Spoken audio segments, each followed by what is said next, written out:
बिस्मिल्लाहिर्रहमानिर्रहीम, अस्सलामुअलैकुम। आपको खुश आमदीद कहते हैं बोल न्यूज हेडक्वार्टर्स में। मैं हूं आपके साथ सलमान मिर्जा, मैं हूं शाइस्ता शहजाद और मैं हूं सहरेश जुहेब। ये सब खबरें होंगी बुलेटिन में शामिल। आगाज में खबर शामिल करते हैं। मुज़ाकरात बहुत हो गए, अब रियासत डंडा उठाएगी। वजीर आजम इमरान खान ने धरने वालों से सख्ती से निपटने की हिदायत कर दी है। काबीना इजलास में कहा कि पुलिस एहलकारों का कत्ल सियासी कारकुनान का नहीं, दहशत गर्दों का काम है। इजलास में फैसला हुआ है कि मुजाहिरीन को जहलुम से आगे नहीं जाने दिया जाएगा। अनारकी फैलाने और लहू बहाने वालों के खिलाफ रियासत अब डंडा उठाएगी। अमन व अमान की सूरत हाल कायम रखने के लिए हुकूमत का बड़ा फैसला। विफाकी काबीना के इजलास में पंजाब में जारी मुजाहिरों पर ब्रीफिंग दी गई। सूरत हाल का जायजा लेने के बाद वजीर आजम ने कलअदम तंजीम के मुतालबात मानने से साफ इनकार कर दिया। ताकत से रियासत की ऋण कायम करने की हिदायत भी कर दी। वजीर आजम ने कहा, पुलिस एहलकारों का कत्ल सियासी कारकुनान नहीं, दहशत गर्दों का काम है। जो रास्ता रोके उसे रास्ते से हटा दिया जाए। विफाकी काबीना के इजलास में फैसला हुआ कि मुजाहिरीन को झेलम से आगे नहीं जाने दिया जाएगा, जिसके बाद झेलम पुल पर रेंजर्स तैनात कर दी गई। वज़ीर इत्तलात फवाद चौधरी कहते हैं कलअदम TLP मजहबी या सियासी नहीं, अस्करी जमात है जिसने कानून हाथ में लिया, हथियार इस्तेमाल किए और पुलिस एहलकारों को शहीद कर दिया। इनका तर्ज अमल दहशत गर्दों जैसा है। रियासत सलूक भी दहशत गर्दों जैसा ही करेगी। छठी मर्तबा तमाशा लगाया गया। रियासत ने सब्र किया, लेकिन अब वैसा नहीं होगा। इस तरह की एक्टिविटी को टॉलरेट नहीं किया जाएगा। इसको हम कतई बर्दाश्त नहीं करेंगे कि कोई रियासत की रिट को चैलेंज करे। पाकिस्तान की रियासत ने अलकायदा जैसी बड़ी टेररिस्ट ऑर्गेनाइजेशन को शिकस्त दी।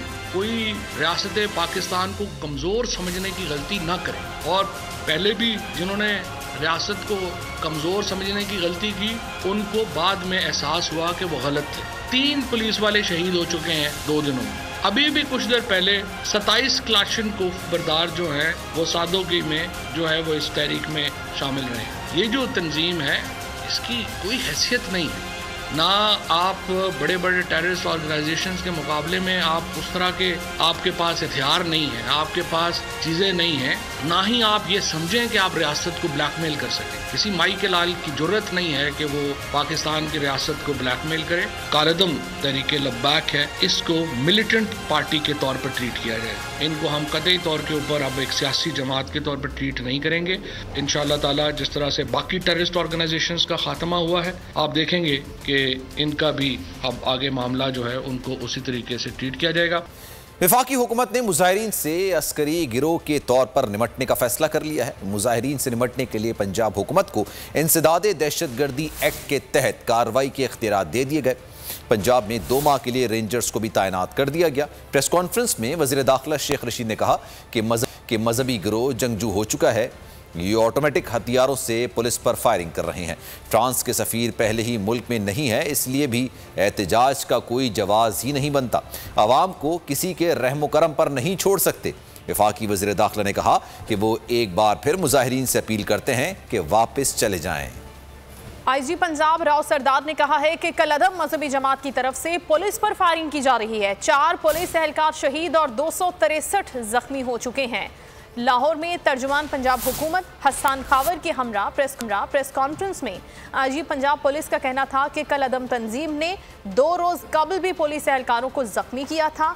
हम इस टोले को अपनी मर्जी नहीं करने देंगे। पंजाब के हर शहरी का तहफ़्फ़ुज़ हमारी जिम्मेदारी है। अमन व अमान हर सूरत में कायम रखा जाएगा। क्या ये सब पुलिस एहलकार, सिक्योरिटी इदारों के एहलकार आशिक़े रसूल सल्लल्लाहु अलैहि वसल्लम नहीं है? हमारे नबी करीम सल्लल्लाहु अलैहि वसल्लम को तो दोनों जहानों के लिए रहमतुल आलमीन बनाकर भेजा गया। यहाँ इन्हीं के नाम पर आशिकाने रसूल एहलकारों पर तशद्दुद किया गया। इनके नाम का नारा लगाकर निजी और सरकारी इमलाक को तबाह किया गया। हमारे नबी सल्लल्लाहु अलैहि वसल्लम ने तो रास्ते से पत्थर हटाना भी कार सवाब करार दिया है। यहाँ इन्हीं का नाम लेकर रास्ते बंद करने की कोशिश की जा रही है। क्या रियासत किसी गिरोह को इजाज़त दे सकती है कि वो अमन व अमान को सबूताज करे? ऐसा नहीं होगा। पंजाब के हर शहरी का तहफ़्फ़ुज़ हमारी जिम्मेदारी है। हर शहरी को पुरअमन माहौल की फराहमी हमारा फ़र्ज़ है और अमन व अमान की फ़ज़ा बरकरार रखना हमारा मिशन है। हम कानून की अमलदारी को इंशाअल्लाह यकीनी बनाएंगे। हुकूमती ऐलानात के बावजूद मुजाहिरीन वापस नहीं गए। इस्लामाबाद की तरफ मार्च करने वाला काफिला कामुकी की हदूद में दाखिल हो गया। मुजाहिरीन सुबह इस्लामाबाद की तरफ मार्च करेंगे। जुनैद अहमद की रिपोर्ट देखिए।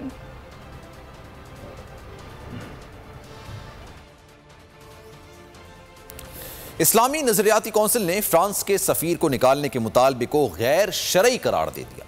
इस्लामी नजरियाती कौंसिल के 2 रोज़ा इजलास का एलामी जारी कर दिया गया है। चेयरमैन इस्लामी नजरियाती कौंसिल क़िबला एयाज के मुताबिक एहतजाज के अपने तरीके होते हैं। किसी मुल्क के सफीर को निकाला जाए, इस मुतालबे में कोई वजन नहीं। फ्रांस के सफीर को निकालने का कोई जवाज नहीं बनता है। शरई लिहाज से भी किसी मुल्क के सफीर को निकालने का मुतालबा ठीक नहीं है। जरूरत इस अमर की है कि दीगर ममालिक में अपने मौक़िफ़ पहुंचाया जाए। मुफ्ती मुनीबुर रहमान ने हुकूमत को मुजाहिरीन से बातचीत से मामलात को हल करने का मशवरा दिया। कहा हुकूमत की तरफ से संजीदा लोग आएँ तो मामलात संभल सकते हैं।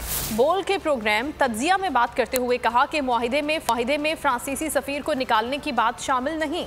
मुआहिदे में मामला पार्लियामेंट में लाने की बात की गई है। वज़ीर दाखिला गलत बयानी से काम लें। कोई इनसे पूछे कि इस मुआहदे में फ्रांसीसी सफारतखाने को बंद करने का मुतालबा कहाँ शामिल है, या अब मौजूदा मुआहदे में फ्रांसीसी सफीर को मुल्क बदल करने या सफारतखाने को बंद करने का कोई नहीं है। आप उसको एक करारदाद, प्राइवेट करारदाद की शक्ल में पार्लियामेंट में ले गए हैं। एक सेशन में उस पर डिस्कशन करा दें और इस फितने और फसाद को ख़त्म करें। लेकिन हुकूमत की नीयत मुझे शक है। फाइल को रिजॉल्व करे, पुरअमन तरीके से करे। आप ताकत इस्तेमाल कर सकते हैं। इसलिए मैं अब भी कहता हूँ, मैं वज़ीर-ए-आज़म पाकिस्तान से कहता हूँ और चीफ ऑफ आर्मी स्टाफ से कहता हूँ कि इस मसले को दानिशमंदी से और बसीरत से हल किया जाए। ये काबिले हल। पंजाब असेंबली में अपोजिशन लीडर हमजा शहबाज कहते हैं नया पाकिस्तान नजर नहीं आ रहा, लोग पुराना पाकिस्तान मांग रहे हैं। इमरान खान कंटेनर पर चढ़कर कहते थे पेट्रोल, गैस, डॉलर की कीमत बढ़ती है तो वज़ीर आज़म चोर होता है। अब कौम फैसला करे कि चोर कौन है। मुल्क में साफ और शफाफ इलेक्शन ही अब वाहिद ऑप्शन बचा है। सूबाई वजीर फयाजुल हसन चौहान ने हमजा शहबाज को फौरी जवाब दिया। कहा हिम्मत है तो तहरीक अदम एतमाद ले आए, ऐसा हुआ तो उनके अपने 25-30 अरकान गायब हो जाएंगे।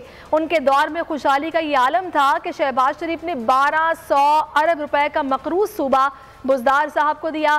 फंसे आप हैं फॉरेन फंडिंग केस पर, हमें कोई परेशानी नहीं।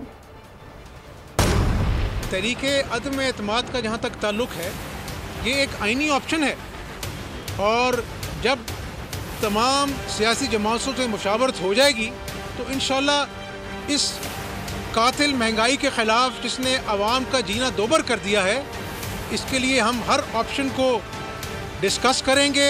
भाईजान मैं ओपनली कह रहा हूँ, ब्लंटली कह रहा हूँ, अगर इनमें हिम्मत है कि वो पंजाब असम्बली के अंदर तहरीक अदम एतमाद लेकर आए, क्योंकि उन्हें पता है कि तहरीक अदम एतमाद आई वो उल्टा पड़ेगी। नियाजी साहब कहा करते थे कंटेनर पर चढ़कर कि जब पेट्रोल बढ़ता है, गैस बढ़ती है, डॉलर बढ़ता है तो वज़ीर आज़म चोर होता है। तो आज ये फैसला पाकिस्तानी कौम ने करना है कि जो अल्फाज इमरान नियाजी साहब ने अदा किए थे, आज ऐन वो उन पर पूरे उतरते हैं। ये जो अपनी गेट ईद की मस्जिद सजाकर अपने आप को हाजी नमाजी साबित करने की इन्होंने कोशिश की, 2018 के अंदर ये ऑन रिकॉर्ड बात है, 1250 अरब का मकरूज सूबा जो है वो उस्मान बुज़दार साहब के हवाले किया इन्होंने। ये किस मुंह से बात करते हैं कि इन्होंने सूबे को जनाब खुशहाल बना के जो है वो हमारे हवाले किया। सब्सक्राइब करें और बेल दबाएं ताकि कोई खबर रह न जाए।